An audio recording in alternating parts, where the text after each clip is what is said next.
This is the most powerful idea in the whole book. James Clear calls it identity-based habits. Most people try to change their habits from the outside in. They say, I want to run a marathon, and then they try to force themselves to go jogging every day. That's hard because your brain is fighting you the whole time. But here's the shift. Instead of focusing on what you want to achieve, focus on who you want to become. Don't say, I'm trying to become a reader. Say, I am a reader. And then ask yourself, what would a reader do right now? They'd pick up a book. Don't say, I'm trying to get fit. Say, I am someone who takes care of my body. And then ask, what would that person do? They'd go for a walk. Every time you act in line with your new identity, you cast a vote for the person you're becoming. Every small action is like a vote. Cast enough votes, and the identity becomes real. Every single habit, good or bad, follows the same 4 steps. James Clear calls it the habit loop. Step 1, cue. Something triggers your brain. Like seeing your phone on the table. Step 2, craving. You feel a desire. You want to check it. Step 3, response. You actually do it. You pick it up and scroll. Step 4, reward. Your brain feels satisfied.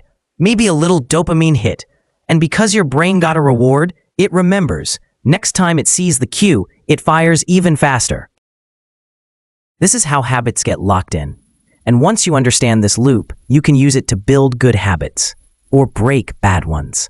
James Clear gives you a 4-step formula. To build a good habit, make it obvious, make it attractive, make it easy, make it satisfying. To break a bad habit, make it invisible, make it unattractive, make it hard, make it unsatisfying. Simple.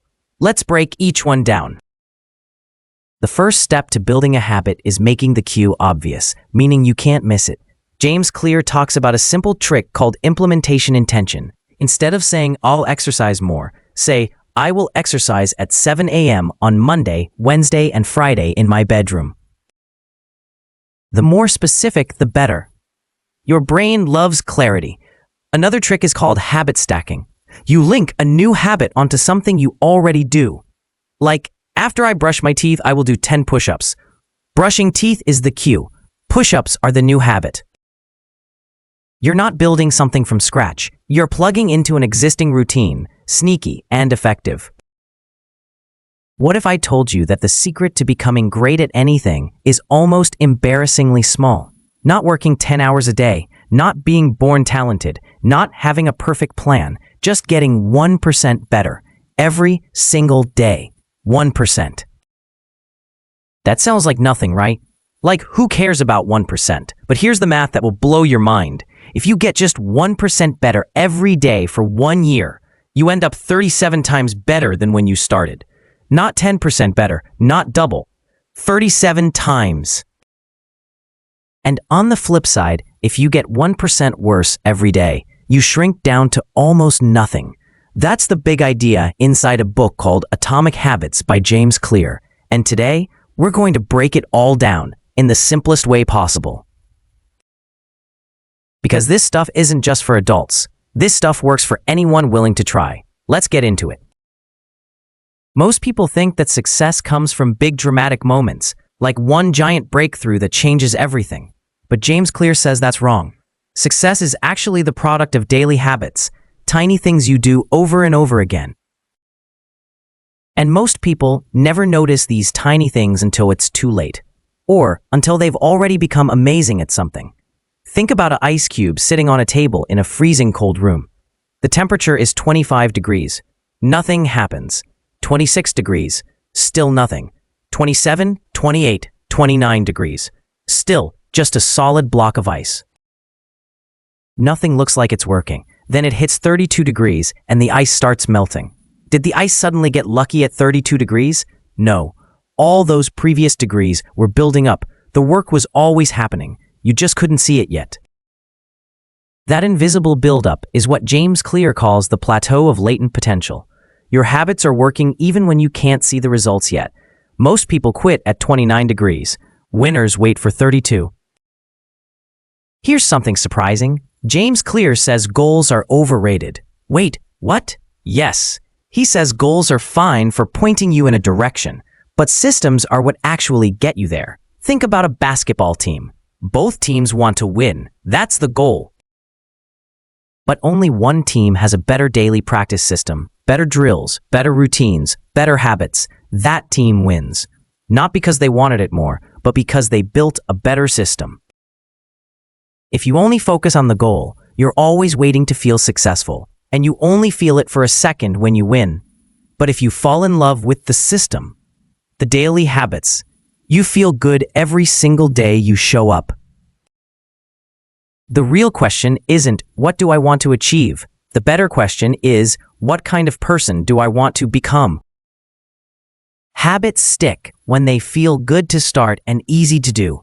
Make it attractive. Pair the habit you need to do with something you want to do, like only listen to your favorite music or podcast while you're doing homework or exercising. Now your brain starts looking forward to the habit because it's connected to something enjoyable.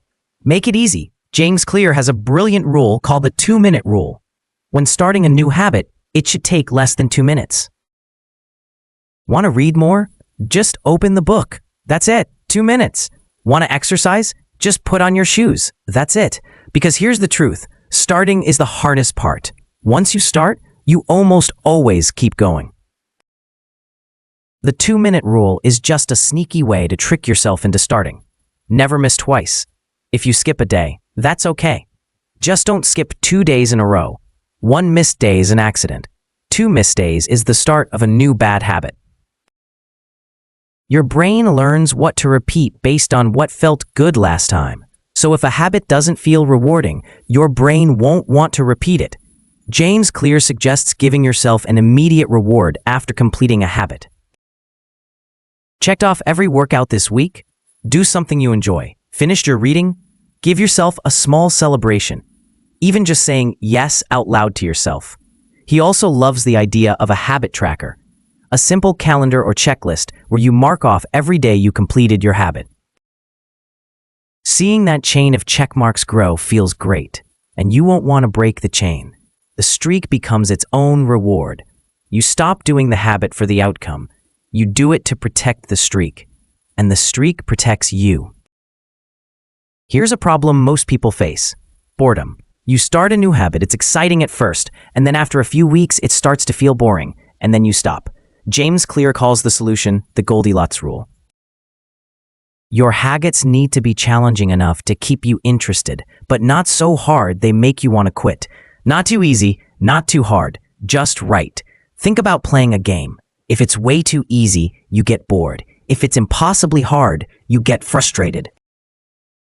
But if it's just slightly challenging, just a little outside your comfort zone, you enter a zone called flow. Time flies. You're locked in. You keep going. The secret to long-term habit success isn't motivation. Motivation comes and goes. The secret is falling in love with boredom, showing up to do the work even when it doesn't feel exciting. That is what separates the best from everyone else. There's a real-life story James Clear tells about the British cycling team. In 2003, British cycling was a disaster. They hadn't won a major race in almost 100 years. No manufacturer even wanted to sell them bikes because it might hurt their reputation. Then a new coach named Dave Brailsford took over. His strategy was simple: improve everything by just 1%. The seat was redesigned to be slightly more comfortable. Tires were slightly better.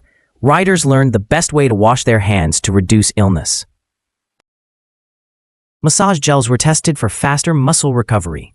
Even the sleeping pillows and mattresses were optimized. Each improvement, tiny, almost laughable by itself. But together, in just 5 years, the British cycling team won 60% of the gold medals at the Olympics. In the next 10 years, they dominated the Tour de France. This is the power of marginal gains. Every tiny improvement compounds. Every single habit you add to your life is a brick. And one day you look up and realize, without even knowing it, you built a castle. So here is everything James Clear wants you to know. You don't rise to the level of your goals. You fall to the level of your systems. You are not your big dreams. You are your daily habits. Every morning you wake up, you are either casting a vote for the person you want to become or voting against them.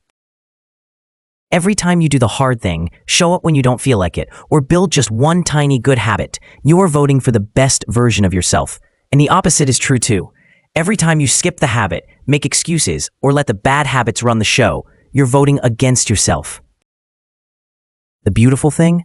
You don't need a perfect score. You don't need to be perfect every day. You just need the majority of your votes to go in the right direction. Start with one habit. Make it obvious. Make it easy. Make it satisfying. Stack it onto something you already do. And never miss twice. That's it. That's the whole book. Because success doesn't come from doing extraordinary things. It comes from doing ordinary things extraordinarily consistently. 1% better. Every day. Over time, that 1% becomes everything. If this video hits you, like, comment, and subscribe this channel for amazing content. Thanks for watching. See you in the next one.